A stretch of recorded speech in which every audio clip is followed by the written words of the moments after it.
nous sommes aussi chargés de protéger les hautes personnalités. Alors, pour être en mesure de protéger ces grandes personnes, nous devons avoir toujours le temps de revenir aux entraînements, en formation, ajouter certaines techniques et certaines technologies.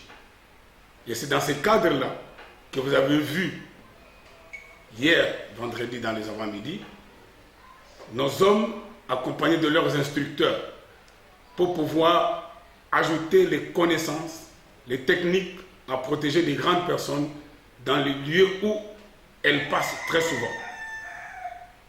Je parle du président de la République, de ses hôtes, voire même des grandes autorités de la place. La cathédrale, c'est une église. En dehors de l'église, il y a d'autres endroits où les autorités peuvent passer. Protéger ces autorités dans ces endroits nécessite la maîtrise des choses. Après avoir subi la formation dans un endroit isolé, normalement, la formation exige que nous puissions nous approcher dans les circonstances réelles.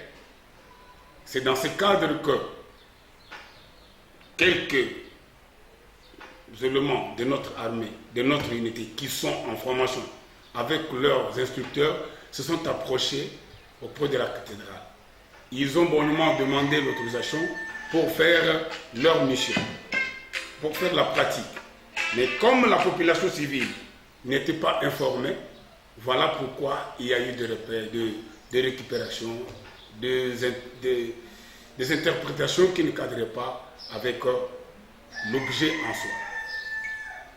Je viens fixer la population que la garde républicaine, au regard même de sa mission et de son essence, ne peut en aucune fois se mettre en hostilité avec l'Église catholique, ni avec une autre